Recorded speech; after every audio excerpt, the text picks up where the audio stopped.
What is up, guys? It's Joe. It's been quite a while since I've done a video on this channel, but we're going to pick up right where we left off. We're going to do a What Happened To video, and this episode is going to be around what happened to Wichita State legend Ron Baker. He's most known for his career with the Shockers, but we're going to turn back the clock a little bit and start with his younger life. He grew up outside of Utica, Kansas, and went to Scott Community High School. We're going to start off when he's in his junior year in high school, and he's around 6 feet tall. He'd had an impressive high school career so far, but he hadn't drawn that much interest from Division I programs. He only had offers from Arkansas, Little Rock, and South Dakota State. He led his high school to a 25-1 record and was named first team All-State and won a 3A state championship, which was the first in his school's history. In that 3A state championship game, he actually hit the game winner too. Even after all of this, he still didn't get much love from Division I programs. His dream growing up had always been to attend Kansas University, and he actually got himself a visit to the campus, but his only opportunity was to be a walk-on there, and he ultimately came to the decision to commit to Wichita State University over South Dakota State, Arkansas Little Rock, and Eastern Illinois. In his freshman year in 2011, he actually decided to redshirt with the Shockers. His 2012-2013 season actually was pretty rocky. He played 18 games that year, but then fractured his foot and missed the rest of the season. Through those 18 games, he was averaging about 9 points a game and 3 rebounds. His sophomore year is when things really get started.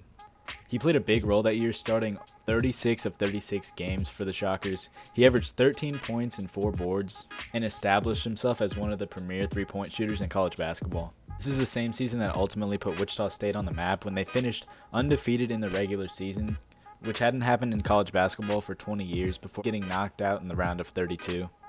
Stats-wise, junior year was probably his best year of his college career, where he averaged 14.5 points, 4.5 boards, and 2.5 assists. He also shot a career-high percentage from 3 while taking almost 6 attempts a game. His senior year was somewhat of the same story. He averaged less points a game but went up in rebounds and assists as well as steals. His shooting splits did see a slight drop between his senior and his junior year. Once his senior year with the Shockers wrapped up, it was time for the 2016 NBA draft. He actually did end up going undrafted, but he signed with the New York Knicks Summer League team. He had a pretty decent Summer League campaign, but ultimately signed with the Knicks on August 1st, 2016, and secured an opening night roster spot. There was a short period of time where he started for the Knicks, but through the rest of this season and his sophomore campaign, he split time between the New York Knicks and their G League affiliate, the Westchester Knicks. In his third season with the Knicks, he was waived, but signed a contract with the Wizards 8 days later. Less than a month after that signing, he was waived by the Wizards and wouldn't return to the NBA. Looking back on it, his best statistical season in the NBA was easily his rookie year. He averaged a career-high 4 points that year while starting 13 in 52 games.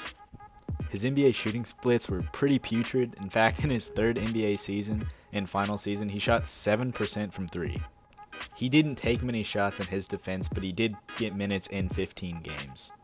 After his time in the NBA was done, he went overseas to Moscow and signed with the team on August 1st of 2019.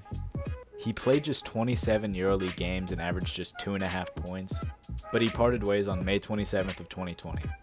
Once he parted ways here, it was the end of his basketball career, and you may be wondering what is he up to now. Ron Baker actually got his bachelor's in business and is going to be working in healthcare. He's going to be focusing on building programs and managing projects for the Via Christi Foundation and the Children's Miracle Network. But yeah, that's what happened to Ron Baker. That's where we're going to wrap this video up. Thank you guys for watching. If you guys want to see more videos in the future, we're going to try to get to a consistent posting schedule once or twice a week. Give me suggestions in the comments of who you want to see next, and thanks for watching. Press that like button and subscribe. That would mean a lot. Thank you.